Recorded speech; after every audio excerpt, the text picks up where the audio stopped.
اور میاں کوئی بہت زیادہ کھا لیتا ہوگا تو وہ کتنا کھا لیتا ہوگا؟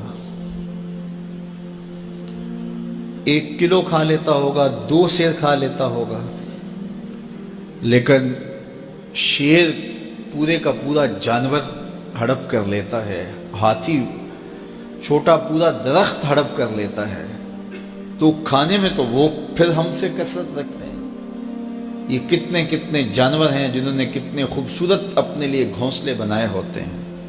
تو یہ مقصد نہیں زندگی کا، یہ ہماری ذیلی ضروریات ضرور ہیں لیکن مقصد زندگی کا نہیں ہے۔ اکبر الہ آبادی نے کہا تھا نا، کیا بتائیں احباب کیا کار نمایاں کر گئے، کیا بتائیں احباب کیا کار نمایاں کر گئے، بی اے کیا نوکر ہوئے پینشن ملی اور مر گئے۔ کیا یہ زندگی ہے؟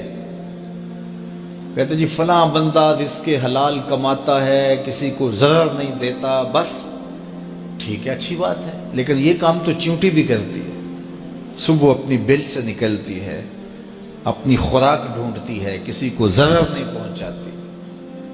چیونٹی کا مزاج دیکھا ہے کہ وہ آ رہی ہے تو آگے آپ کو چیز رکھتے تو وہ راستہ بدل لیتی ہے، وہ مزاحمت بھی نہیں کرتی، خود کھاتی ہے، بچوں کو کھلاتی ہے، موسم برسات کے لیے جمع بھی کر لیتی ہے۔ اور یہی اگر وظیفہ حضرت انسان کا ہو تو پھر یہ اشرف کیسے ہے؟ یہ ایک وظیفہ تو چیونٹی بھی ادا کرتی ہے۔ گھونسلے تو اچھے جانور بھی بنا لیتے ہیں، یہ اچھا گھر بنا لیا تو یہ کامیاب کیسے ٹھہرا؟ اس کی زندگی کا کوئی مقصد تھا۔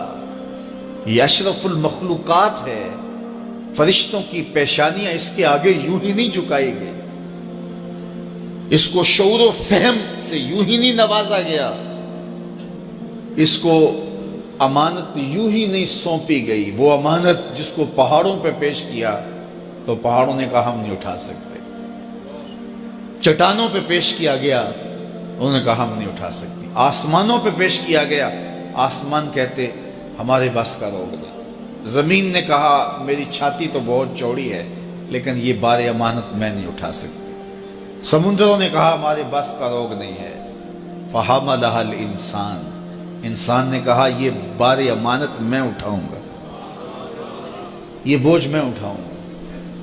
تو اس نے یہ ذمہ داری خود لی ہے، خود قبول کی ہے، اس نے یہ مکلف ہے۔ باقی مخلوقات مکلف نہیں ہیں، غیر مکلف ہیں، یہ مکلف ہے۔ یہ اپنے مقصد کو سمجھے، زندگی کے اہداف طے کریں، زندگی کے مقاصد طے کریں، ساری زندگی اس کے گرد سفر کرنی چاہیے۔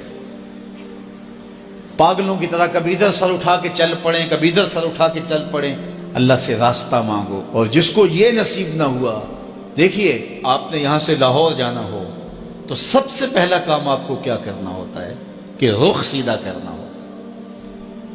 اگر آپ نے لاہور جانا ہے تو آپ کو یہاں جنوب کا رخ کرنا ہوگا، تو پھر آہستہ آہستہ بھی چلیں گے تو ایک دن پہنچ جائیں گے، پیدل بھی چل نکلیں گے پھر بھی پہنچ جائیں گے، سائیکل پہ جائیں گے پھر بھی پہنچ جائیں گے، موٹر سائیکل پہ جائیں گے پھر بھی پہنچ جائیں گے، گاڑی اور جہاز پہ جائیں گے پھر بھی پہنچ جائیں گے۔ گاڑی والا جلدی پہنچ جائے گا، سائیکل اور پیدل والا ذرا تاخیر سے پہنچے گا، جو رک رک کے جاتا ہے وہ بھی پہنچ جائے گا، کچھ وقت لگ جائے گا اس کو۔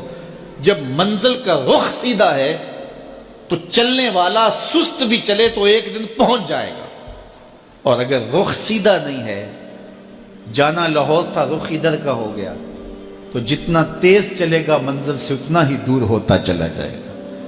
اس لیے رخ کا تعین اور منزل کا پتہ ہونا اور اپنے مقصد زندگی سے آگہی، یہ مومن کی زندگی ہے۔ اور یہ روز اللہ کی بارگاہ میں وہ دعا کرتا ہے، اہدنا الصراط المستقیم، مالک مجھے مستقیم سیدھی راہ کی ہدایت عطا کر دے۔ اور جس کے پاس یہ نہیں ہے اس کے لیے اضل سبیلا کا کہا گیا، وہ بھٹکا ہوا مسافر ہے۔ آہستہ چلو لیکن منزل کا تعین کر کے بڑھو، بڑھتے رہو، منزل تمہارا استقبال کرے گی۔